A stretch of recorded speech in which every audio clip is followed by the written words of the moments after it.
शेतकरी कांदा उत्पादक शेतकरी बांधवांसाठी आताच्या क्षणाची सर्वात महत्त्वाची आणि मोठी बातमी कांदा भाव संदर्भातील शेतकरी मित्रांनो, कांद्याच्या भावात वाढ होणार का, कांद्याच्या भावात वाढ होणार तर कधी होणार, किती होणार, कशामुळे होणार, काय त्या संदर्भातील महत्त्वाची अपडेट संपूर्णपणे बातमी आपण एवढीच्या माध्यमातून जाणून घेण्याचा प्रयत्न करणार.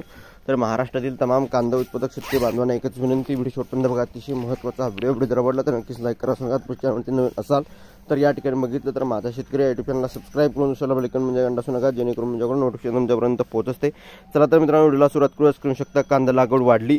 मागील वर्षी दुष्काळाची परिस्थितीमुळे सरासरी तुलनेने कांद्याची लागवड कमी होत्या. यंदा समाधानकारक पाऊस असल्याने शेतकऱ्यांनी रब्बी हंगामातील उन्हाळा कांदा लागवडीकडे कल दिसत येत असून कृषी विभागाच्या अहवालानुसार अखेर नाशिक विभागात 2.5 लाख हेक्टर रब्बी कांद्याची उन्हाळा लागवडी झाल्या आहे. मागील वर्षीच्या तुलनेने 90,000 हेक्टरवर या लागवडी वाढल्या आहे. यंदा पावसामुळे खरीप व लेट खरीप कांदा हंगाम प्रभावित झाला. त्यातच रब्बी हंगामातील उन्हाळा कांदा रोप मान्सूनोत्तर पाऊस व धुक्यामुळे नुकसान झाले. मात्र शेतकऱ्यांची दुबार रोपवाटिका तयार करून लागवडी केल्या. एकीकडे मंजूर टंचाई, उत्पादन खर्च वाढ, भारनियमन अशा अडचणी असताना यंदाचे क्षेत्र वाढले. कसमध्ये भागात काही ठिकाणी रात्री अंधारात लागवड झाल्याने पाहायला मिळाले तर अजूनही लागवडी फेब्रुवारी महिन्यात चालतील असे चित्र आहे.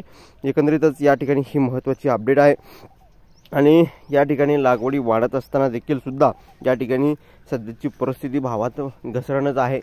या ठिकाणी शेतकऱ्यांकडे माल असताना हे सरकार कवडीमोल भाव शेतकऱ्यांना कांद्याला देत आहे आणि शेतकऱ्यांकडे ज्यावेळेस कांदा नसतो त्यावेळेस या ठिकाणी मात्र कांद्याच्या भावात या ठिकाणी तेजी वाढ सुधारणा या ठिकाणी बघायला भेटत असते. ही होती अत्यंत महत्त्वाची आताच्या क्षणाची लाईव्ह अपडेट कांदा भाव संदर्भातील, जी तुमच्यापर्यंत पोहोचली. व्हिडिओ जर आवडला असेल तर नक्कीच लाईक तुम्ही केला असणार आहे. चॅनलवरती नवीन चॅनलला सबस्क्राईब केला असणार आहे. ताज्या आणि महत्त्वाचे अपडेट, महत्त्वाच्या घडामोडी सर्वात अगोदर तुमच्यापर्यंत पोहोचण्यासाठी चॅनलला सबस्क्राईब करा. धन्यवाद मित्रांनो. माझा व्हिडिओ शेवटपर्यंत अपडेट होतो. जय महाराष्ट्र, जय शिवराय. धन्यवाद. सबस्क्राईब नक्कीच आणि कमेंट, शेअर आणि लाईक करायला विसरू नका. तर भेटूया पुढील. तोपर्यंत जय महाराष्ट्र. धन्यवाद.